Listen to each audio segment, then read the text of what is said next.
This week on Myth, Odysseus is getting wrecked. You'll see that scarves are the perfect accessory, that leaves make a great bed but not a great outfit, and that Odysseus would kill for a fig leaf. Then, in Gods and Monsters, you'll see why you should never trust infants.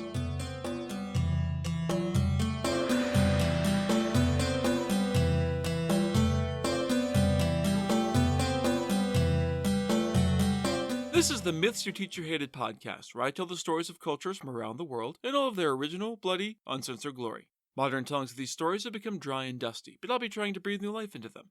This is episode 72P, Naked and Afraid. As always, this episode is not safe for work. When we left the story last time, we'd picked up just after the end of the Trojan War. Things had gone bad almost immediately, and wise Odysseus had led his men into disaster after disaster, getting bloodied after raiding a random city for shits and giggles, getting his men stoned on premium lotus, getting men killed in the home of Polyphemus the Cyclops, and then getting cursed by said Cyclops because Odysseus was too prideful not to reveal his real name, almost getting home before getting blown off course again, getting most of the crew eaten by cannibal giants, cavorting with a sorceress for a year, traveling to the underworld for some advice that they're all going to ignore, surviving the sirens but losing more men to Scylla and Charybdis, then getting everyone but Odysseus himself killed after eating the sun god's cattle, despite having been warned not to in the underworld. Floating aimlessly on the shattered remains of his ship, Odysseus drifted to the island of the nymph Calypso, where he became her boy toy for 7 long years, until Athena finally convinced the other gods to cut the guy a break. We then headed to Ithaca, where suitors were squatting in Odysseus' palace to try and make his wife Penelope marry one of them and make them king instead of the prince Telemachus. A trip to find news of his father resulted in stories but no concrete information. Penelope found out that her son had snuck out to go gallivanting and had had a bit of a breakdown, especially after learning that the suitors were planning to murder Telemachus. Back in Ogygia, Odysseus got the word that he was free to leave and promptly built a raft and sailed off into the wild blue yonder, only to get hit by the mother of all storms when Poseidon found out he was almost home. He just had time to regret heading out onto the open sea again before his raft was smashed to splinters, tossing him through the air to certain doom.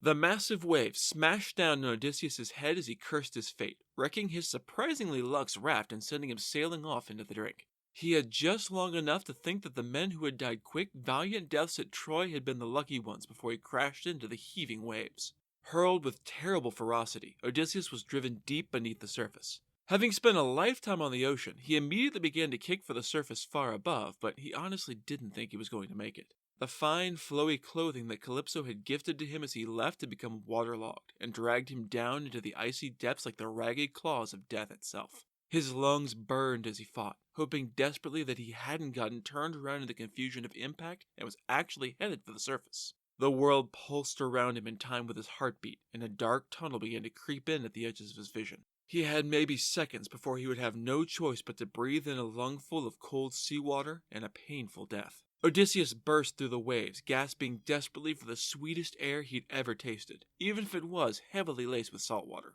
His eyes burned from the briny spray, but even so, he could see the form of his raft still bobbing on the water. It was more than a little worse for wear from the divine assault, but it turned out that it hadn't actually been smashed to splinters as he'd feared. Instead, it had just been hit hard enough to fling him from the deck. Still woozy from his brush with death, Odysseus swam desperately for the raft and his salvation with the powerful strokes of an experienced swimmer.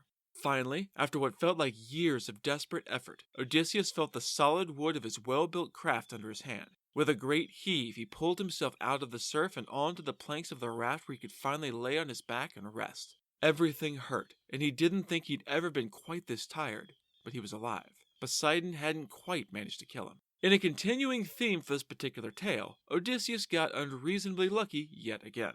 As he floated on, tempest-tossed and alive, but still in dire danger and almost certain doom, he caught the attention of a mortal-turned-deity, Ino of the Lovely Ankles, the specific epithet given to her by Homer in the original. She's a fairly minor sea deity who pops up again in a few stories, though usually in a less pleasant context. Having had a pretty tough mortal life, much like her sister Semele, mother of Dionysus, who Ino raised after Semele was off by Hera's machinations, she felt pity for the poor mortal man clearly being targeted by a vengeful Poseidon. The goddess burst forth from the raging sea to speak to the very surprised Odysseus on his battered, broken raft. "Hey there, new friend. You seem to be having a very bad day. What did you do to piss off the god of earthquakes so badly? You know what? It doesn't really matter. I can't stand watching mortals eat shit from the Olympians, so I'm gonna help you out from this predicament. You seem a clever fellow, so I'm guessing you realize that listening to my advice is your only real chance here. First off, you need to get naked. Those clothes are just gonna weigh you down on this last leg of your ocean voyage. Leave them on your sinking ship and swim for it. I know that sounds like the worst possible idea, but it's actually the best. You can't see it over the towering waves, but land is actually really close to you right now. If you can make it to the Phaeacian lands, you are fated to be safe from any further interference from Poseidon, so you'll basically be home free. Here, take my veil. Some translations say scarf instead, so pick whichever makes more sense to you. Tie it around your waist and you'll have protection, a tiny sliver of immortality. With that tied to you, my new friend, you'll need fear neither pain nor death.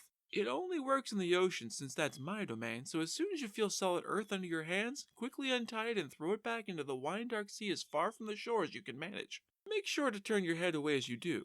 This is important. Don't look. She handed him the filmy slip of fabric and then disappeared beneath the waves again. He stared at the insignificant-looking thing and weighed his options. There weren't many, so it didn't take long, even as exhausted and sluggish as his brain currently was. On the one hand, he could do as this bit of literal Deus Ex Machina said, strip naked, tie the allegedly magic scarf around his waist, and dive into the raging water in the hopes of making the deadly swim. On the other hand, he could decide that this was clearly a trap, and that the impossibly coincidental arrival of a minor sea deity was the work of the angry sea god who's been trying to kill him for a decade now. You didn't survive all the shit that Odysseus has been through by now without developing a healthy paranoia. Oh hell no. You're not killing my ass that easily. I am definitely not about to leave the relative safety of my durable little raft for a certain watery death. Now that I'm looking for it, I can actually see the shore off in the distance, and it's not nearly as close as she made it sound. She claims that I'll be safe if I reach it, but I've been hurt before. Gods are fucking liars, and I'm not about to take anything one of them says at face value.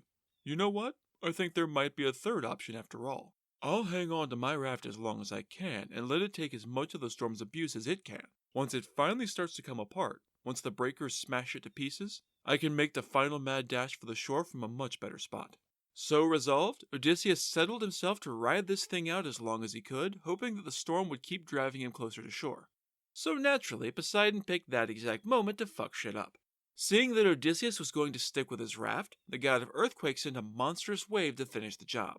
The colossal tidal wave towered over the flimsy bundle of sticks in a truly cinematic moment straight out of a disaster movie. Me? I picture a dramatic rack focus shot here. It hung there long enough for Odysseus to realize that he had made a terrible mistake before smashing down on his head with bone-crunching force. The raft, already beaten and battered, gave up the ghost. Timber exploded in all directions, filling the air with lethal shards of wood. Odysseus isn't a mythical hero for nothing, and he pulled out some thrilling heroics just in the nick of time. As the raft shattered to pieces, he leapt onto one of the largest surviving chunks, riding it down the side of the enormous breaking wave in a maneuver somewhere between surfing and riding a pissed-off horse. Realizing that his third-way plan was shot to hell, Odysseus decided that he didn't have much left to lose by trusting the mysterious benevolence of Ino. Even as his wooden bronco bucked beneath him in a bid to toss him to his death, he managed to strip off the sodden clothes that Calypso had gifted him, tie the hopefully magical veil to his waist, and plunged into the sea in a long, arcing dive. Hoping that shore was closer than it seemed, he began to swim. Poseidon watched all of this with a lot of anger and maybe just a little bit of grudging respect. Fuck you, mortal man. Go then. After all your suffering, after all your roving across the trackless sea, go on home. I doubt you'll like what you find there as much as you've dreamed. May you choke on your joy. Even after that little speech, Poseidon wasn't ready to be done. Climbing into his chariot drawn by horses as wild as the sea with manes of flowing foam, he headed for the port city of Aegae, from which we get the name of the Aegean Sea, where his golden palace hides deep beneath the waves. Being the god of the sea, he naturally made it to shore well before Odysseus and got ready to hurt Odysseus just a little bit more while he still could. Athena was done with her uncle's shit. She met him there, on the shore, and she stopped the raging winds as suddenly as they had erupted. Only the north wind was allowed to blow, flattening the breakers at the shore and driving an exhausted Odysseus over the final stretch of sea. After a decade of wandering following a decade of war, Odysseus had finally reached the home waters of the Phaeacians, where fate had decreed him free from Poseidon's baleful influence. Of course, that didn't mean he couldn't still meet his end from plain old vanilla catastrophe. He had left the open ocean, technically, but he hadn't made landfall yet. For 2 more days, the waves tossed the last of the wandering Greeks between death by exposure on the deep blue sea and doom by jagged jutting rocks near the shore. Over and over and over, Odysseus narrowly avoided being smashed to bloody bits on the unforgiving stone, always certain that this would be the one that got him. At some point, he started to wonder if maybe it wouldn't be such a bad thing if this was the end at long last. On the third day, a bruised, waterlogged Odysseus found himself bobbing on calm, windless waters. As he crested a gentle swell, he saw it. Land. Bathed in the rosy light of dawn, Odysseus felt a thrill of hope in his heart that he had thought long beaten down. It was the hope of a child who sees a long-absent parent returning, or of someone wrecked by agonizing illness suddenly feeling just a little better. There, just over there, he could see solid earth and trees. Trees, goddammit! Renewed vigor electrified his limbs and he swam for safety. Hope withered and died in his chest only moments later. Between him and land lay a line of jagged rocks that churned the waves to froth. The waves broke there with a booming explosion of fury, leaving nowhere to hide. Odysseus had seen enough shipwrecks to know what lay in store for him if he was driven into those rocks. You'd need a spatula to scrape what was left of him up. He looked desperately for some other option, but no dice. Beyond the ragged reef rose a smooth, rocky crag with no way up. The water this side of the breakers was too deep to try and stand, or he might be able to make a fight of it. His only choice was to try and swim parallel to the reef and hope for some better beach to show up before another storm rose up to drown him once and for all. It looks like Poseidon's gonna get my ass after all. I've dodged death for years, fought monsters, and watched my men die in my stead. And now, here, within sight of my goal, I'm gonna drown. He'll send another gale to drag me out to the open sea again until seawater fills my lungs and I become food for the damn fish. Or hell, maybe he'll just pull out all the stops and throw another unexpected monster to rise up from the waves to eat me. The sea teems with them here, and that seems more Poseidon's speed given how much he hates me. As if in response to his dark muttering, it's not the wisest move to complain about the god of the sea while still currently in said sea. An epic wave rolled across the open ocean and tossed Odysseus directly at the jagged rocks in certain death. His own brutally flayed body flashed before his eyes, bone crushed, skin lacerated. Calm washed over him, and with it, insight straight from Athena herself. He lunged desperately for a protruding bit of reef with both hands and another bit of thrilling heroics. Sinews bulging, Odysseus clung to the tiny spit of rock until the wave rolled on by. He had a short moment to breathe a sigh of relief before the mighty wave rushed back away from the shore again. The unexpected fury caught him by surprise and carried him along back out to the high seas. Too late, he clawed desperately at the unforgiving rock, leaving bloody strips of ragged flesh behind as he was carried out and away. Pale death drew near for Odysseus then, so close he could feel the brush of Thanatos' grim wings, but once again it was Athena to the rescue. She gifted the exhausted swimmer with a much-needed burst of adrenaline to fight against the surging currents. He forced his battered body past the breakers into the relative calm nearer the reef to resume his search for beach access, a sheltered cove, anything that might let him drag his exhausted self onto dry land. Finally, he saw it, the mouth of a river filled with calm, placid water. Odysseus marshaled his last reserves and swam for fresh water and safety. No rocks, no storm, no monsters. Odysseus had finally left Poseidon behind. With the brackish water came the waning of the sea god's power and the waxing of the local river gods. The wandering king called out to the minor deity, careful not to repeat the mistake that had gotten him into this whole mess in the first place. Tired as he was, he dug deep for the proper respect. Hey buddy, not sure who you are exactly, but I definitely need your help and your considerable power. That asshole of a sea god is dogging my heels, fucking up my life, and leaving me under the shadow of a curse that never seems to die. I know that the immortal gods will intercede for mortals who ask nicely and shit, so I'm throwing myself on your mercy. My world has been hell, and you're my only hope. Please, river god, I'm begging you here. The unnamed god heard the pitiful cries of the sea-swept, sunburnt mortal and rolled up his watery sleeves. The river current died down to a bare trickle, and, with it, the swelling breakers smoothed out.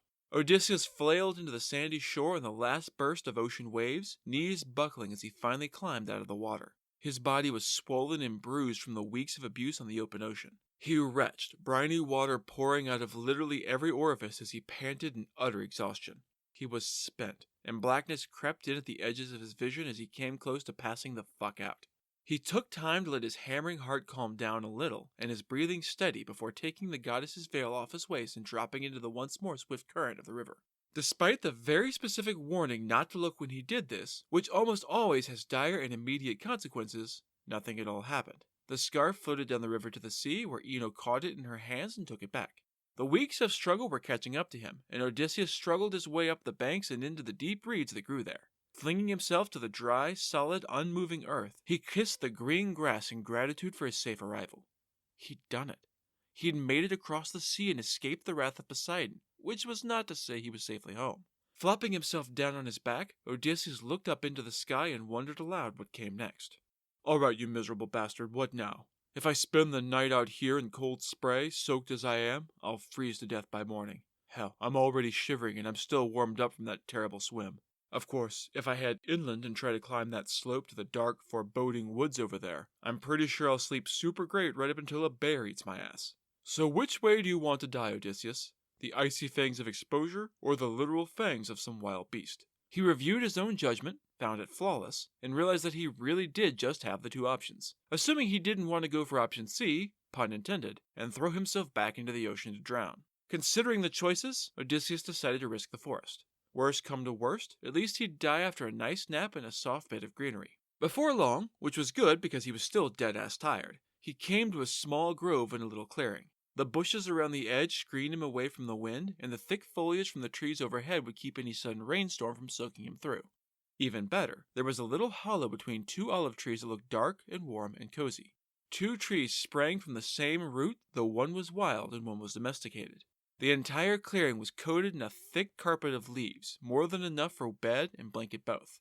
With a weary smile, Odysseus scraped together a huge pile, bedded down in the pillowy leaves, and covered himself in a thick layer for warmth and protection. It didn't take long for sleep to find him, another gift from Athena according to the tale, though in his current state, I doubt he needed much help.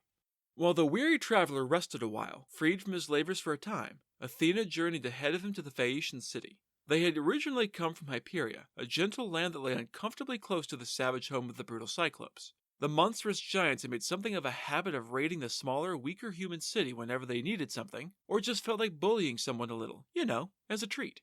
Their mythical king Nausithous had finally had enough of this bullshit and had led his people in a great migration away from their homeland, eventually settling here in Scheria, an island of debated location, though many scholars place it somewhere in the Atlantic Ocean, far from the Ionian Islands where Odysseus was king of Ithaca, and many of the other smaller Greek islands, including Kephallonia, Neritum, Crochylia, Aegilops, Same, and Zacynthus, according to the Iliad. Though closer to home by a long shot than Ogygia had been, likely even farther out in the center of the vast Atlantic, it was still far enough from home to be completely isolated from Odysseus' experience.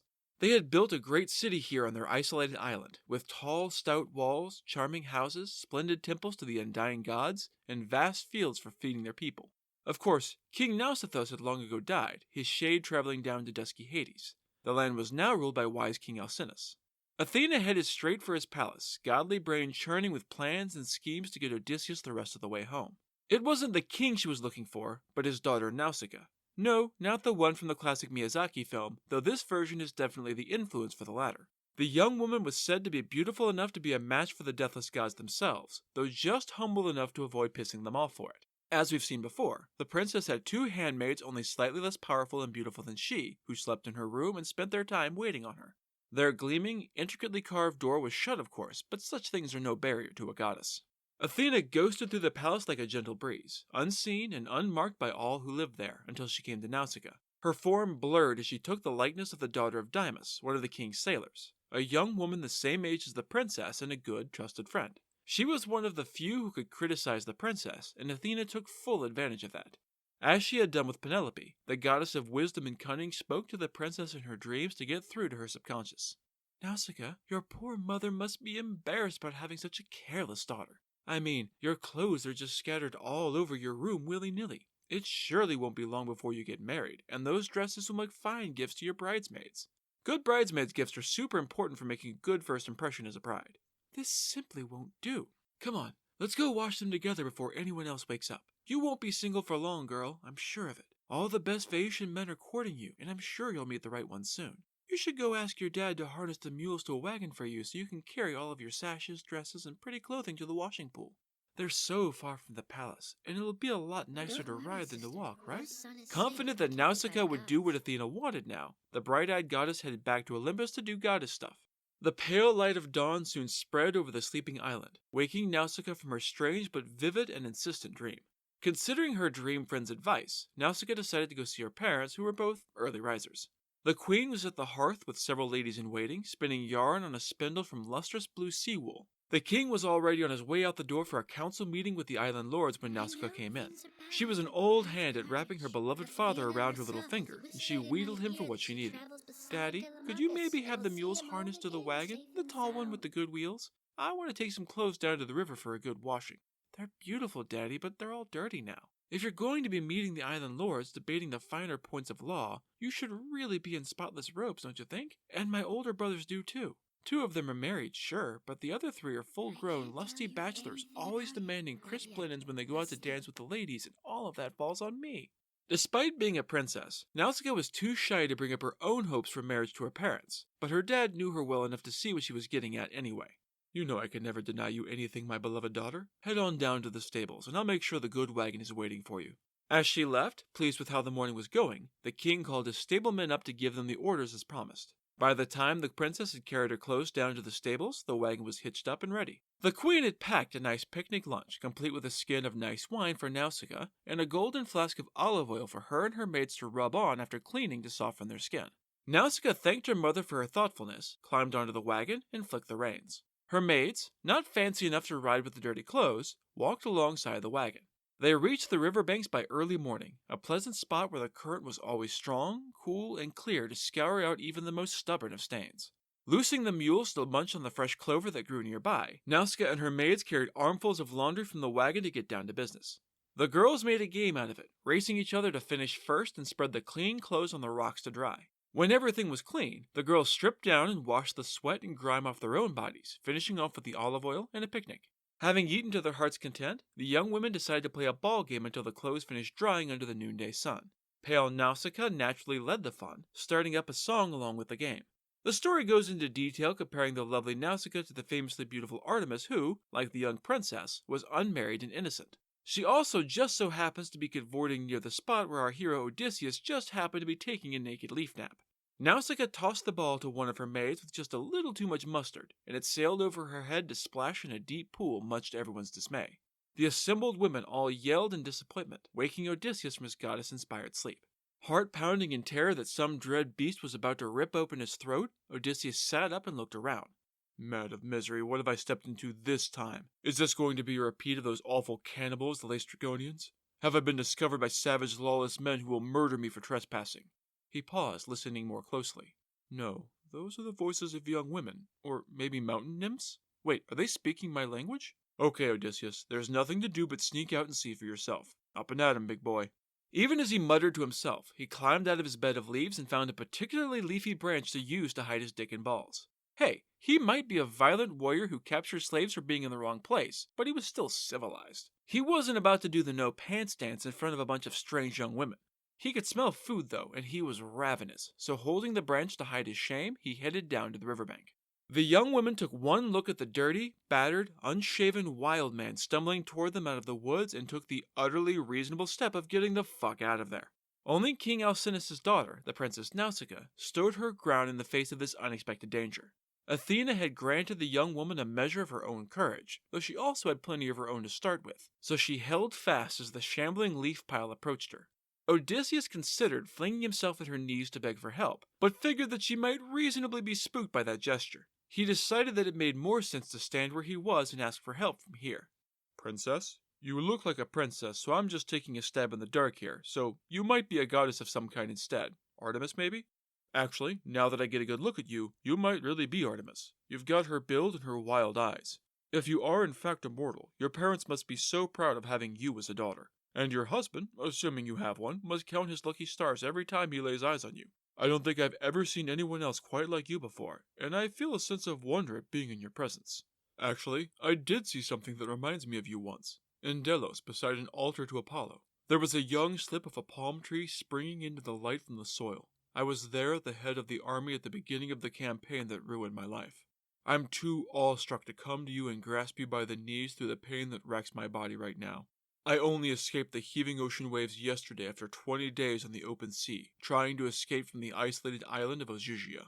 I've washed up here at the mercy of some power, no doubt intended to suffer again. There's no way that the gods are going to just stop poking me with their misery sticks. I need your help, princess. I'm a stranger here. I don't know where I am, and I don't know anyone here. I beg you to show me the way to town, and maybe lend me some rag to cover up with so I don't have to carry my little branch everywhere for my twig and berries. Please? I need help. He stood there, naked and shivering and uncertain, as the shocked Princess Nausicaa considered how to respond. The moment stretched out for a subjective eternity. But we're gonna have to wait until next time to hear her answer, because it's time for Gods and Monsters. This is a segment where I get into a little more detail about the personalities and history of one of the gods or monsters from this week's pantheon that was not discussed in the main story. This week's god is Hermes. As a major Olympian, there are many stories about this trickster god, and you know how much I love a trickster god. So we're going to focus on one of the more famous and interesting stories about this little thief, his birth and first heist, although this story isn't acknowledged in the Iliad or the Odyssey. His mother, Maia, was a nymph, the eldest of the 7 Pleiades. She tried to avoid the company of the gods by hiding out in an isolated cave on Mount Selene in Arcadia. In the dead of night, under the shroud of absolute darkness, Zeus came into the picture. You can already see where this is going. Being an unrepentant abuser who was too powerful for anyone to rein in, he saw the beautiful nymph, realized Hera was too asleep to say anything, and snuck down to Earth for a secret tryst whether Maia wanted to or not. The story doesn't really say one way or the other, but given that she was trying to hide from them all, I have to imagine that she didn't. As is so often the case, poor Maia became immediately pregnant with a god baby. In a fairly unusual case even for a child of Zeus, the little baby godling was born the very next morning. Exhausted from what had to be a very bad night, Maia wrapped up the baby she hadn't been planning for just 24 hours before and took a nap. In some versions, he is nursed by the nymph Selene, who the mountain is named after. The little baby Hermes was a precocious trickster from the word go, and he wasn't content to spend the first hours of his life lying in a crib not doing shit. Realizing that his mother was asleep and unable to stop him, he snuck out of his crib and headed out to look for adventure. Through magical god knowledge, Hermes knew that his brother Apollo kept a herd of cattle not too far away in Thessaly. The wandering baby chortled at the idea of pranking his older brother. He is already the archetypical pest of a little brother. Coming into the pasture, Hermes peeled off 50 cows and drove them toward Pylos. He figured his brother wouldn't take kindly to having a bunch of cows stolen, so he decided to cover his tracks, somewhat literally in this case. He created a pair of directionless sandals from the bark of a fallen oak tree to make it hard to follow him to Pylos. To make it even more confusing, he somehow managed to drive the cows backwards, a thing they are notoriously unwilling to do, and over a bunch of rocky places that didn't take Prince well. As he made his escape from his very first bit of thievery, cementing his status as god of thieves and rogues, he came across an old man named Battus. With money from somewhere. Maybe he snatched a purse somewhere along the way? I don't know, don't poke holes. He paid the man off to keep his yap shut. The whole exchange went maybe too easily for Hermes' suspicious mind, and he doubted whether the old man would actually keep their bargain. He decided to test the old man by circling back in disguise. I'm assuming he didn't pretend to be a more different baby, but is a grown-ass man, and maybe is his brother Apollo. Or maybe he just put on a fake mustache and a trench coat. Either way, he offered Battus a shit ton of money for news of the stolen cattle. Battus was apparently not the kind of man to stay bought, and he almost immediately sold out the young thief, spilling his guts on absolutely everything he knew about the kid. Disappointed, Hermes turned the surprised Battus into a stone as punishment for his betrayal. When he reached the river Alpheus, he sacrificed 2 of the cattle to the gods, who he hadn't yet joined, and hid the rest in a small grotto. To further hide his crimes, he burned the heads and hooves of the slaughtered cows, possibly inventing the idea of burnt offerings depending on the source. With the cattle stashed and the trail obscured, a quietly giggling Hermes snuck back home. As he neared home, he came across a tortoise wandering aimlessly. In a bit of utterly needless cruelty inherited from his father, sky gods are assholes, even baby sky gods, the tiny Hermes killed it. He ripped the poor thing to pieces, gutting it and drying its shell. With some intestines he had kept from the slaughtered cows, he strung the hollow tortoise shell and created the very first lyre. The door was closed and locked, but that was no hindrance to Hermes, god of liminal spaces. A keyhole is nothing but a boundary between inside and outside, so he was able to pass through the tiny hole. He climbed back into his crib and re-swaddled himself for a little nappy nap. His mother Maia was not fooled by her son's pretend snores, and she suspected he had been up to shenanigans. She warned the little baby that the gods would be angry when they found out whatever it was he had been up to. Apollo pretty quickly noticed that he was missing a whole bunch of cows and set out in search of the audacious thief who would dare steal from the gods. Seek though he might, no sign could be discovered of the missing cattle. He wasn't the god of prophecy and hidden knowledge for nothing, though. Apollo received an omen that led him to the cozy little cave on Mount Selene and the impish little Hermes.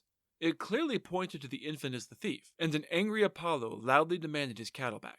Hermes had no issue with bald-faced lying, and he swore to his older brother, who didn't know who the kid was yet, that he definitely hadn't stolen the cows. In fact, he didn't even know what a cow was. He was just a little baby. Apollo figured that the little shit protested too much and dragged the baby to see his father Zeus, who just happened to be Hermes' father too. He held up Hermes before the king of the gods and accused him of being a thief. Hermes, for his part, put on the most innocent-looking expression he could muster, which of course made him look super guilty. Zeus knew his son when he saw him, and he also knew that the little scamp was absolutely full of shit. Fortunately, he also thought that this whole prank was super hilarious.